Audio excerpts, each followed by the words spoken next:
Hi, my name is Emily. I'm a realtor and I'm a millennial. Make a change, change your life.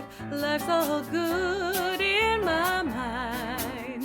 When you greet the day with joy in your eyes. So change your life.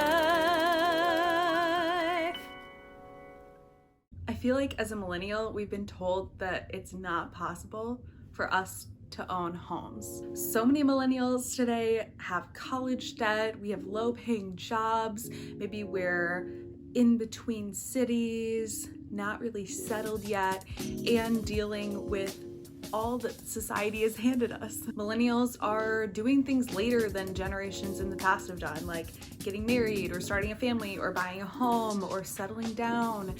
I feel like there's so many issues in the world right now, like environmental catastrophes and racial injustices, just to name a few, that owning a home isn't really on the top of our priority list because we have so many other things to focus on and to fix in our society. So this is something that I'm really passionate about, is inspiring other millennials to jump on the home ownership train.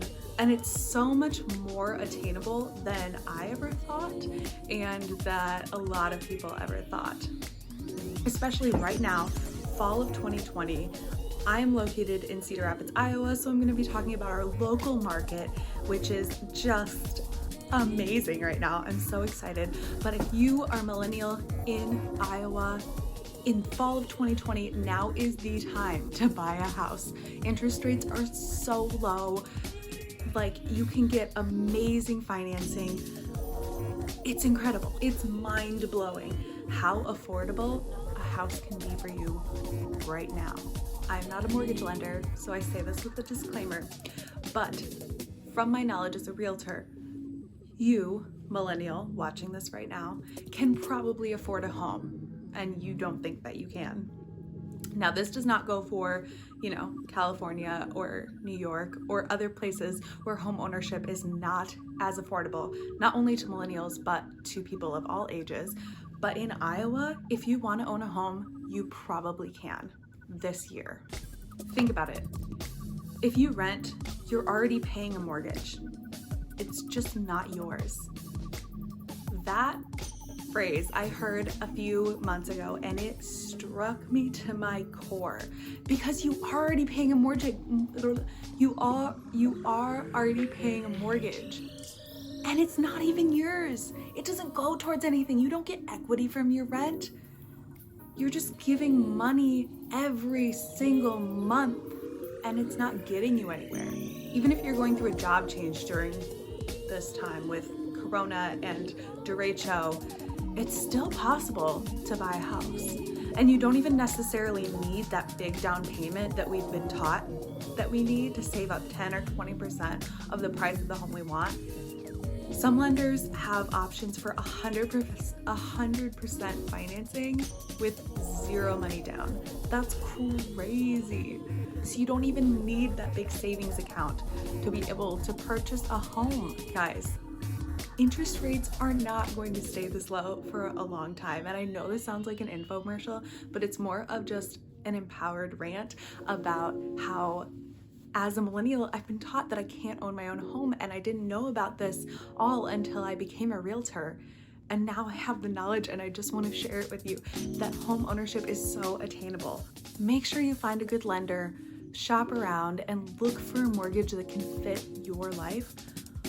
But what the heck? Okay, so let's play out a scenario. Maybe your objection is you're only gonna live in the area for 2 years and then you're gonna move. Well, why not buy a house, pay what you're paying in rent now towards that mortgage, and then sell that house in 2 years and take that equity and put it towards your new home in your new location. Duh. Or better yet, buy a duplex, live in one side and rent out the other half to essentially cash flow your housing expenses. Or you could buy a 2 or 3 bedroom house and rent out the other rooms to your friends. I think we as millennials just have to start thinking about building our own wealth and not thinking of ourselves as renters so much as landlords.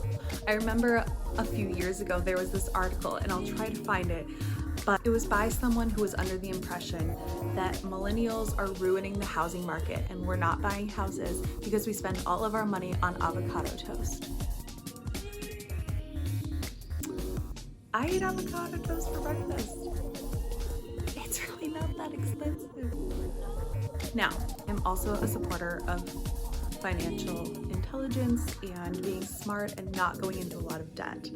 So if you do have huge college loans or credit card debt or cars that you're trying to pay off, I would suggest doing that first before you get into even more debt with a house mortgage. But if you can afford that payment for your rent, you can probably afford a similar payment for a house. I'm just trying to tell you that it's not as far off as you think. I challenge you to start dreaming about the house that you want to live in. In 1 year, could you be sitting in a house that you own? I think you can do it. If you are a millennial and you live in the Cedar Rapids, Iowa area, and you want to just sit down and see what size of a house you could get with the amount that you pay for rent now, hit me up. I'd love to help you calculate what your mortgage payments could be and what type of house you could afford, and just kind of pre-qualify you to just dream about what you could afford. Because I bet it's more than you think. If you want to just sit down and just think up some options. Where do you want to be in a year? What could you afford in 6 months? If you live out of the Cedar Rapids area, we can still chat. I can refer you to an amazing agent in your area that can help you do all of these steps as well. I'm just really excited about this, and I'm excited about people of my generation being able to become homeowners. I can't say homeowner. I'm here to empower you, to journey with you, and to just pump you up to get that house of your dreams. If nothing else, do it for your dog. Thanks for watching. Please leave a comment below if this is a topic that you enjoy or want to talk more about. Make sure to subscribe to my YouTube channel and send this to a friend. Forward it to a friend that you know that doesn't currently own a home. Talk to you next time. Bye.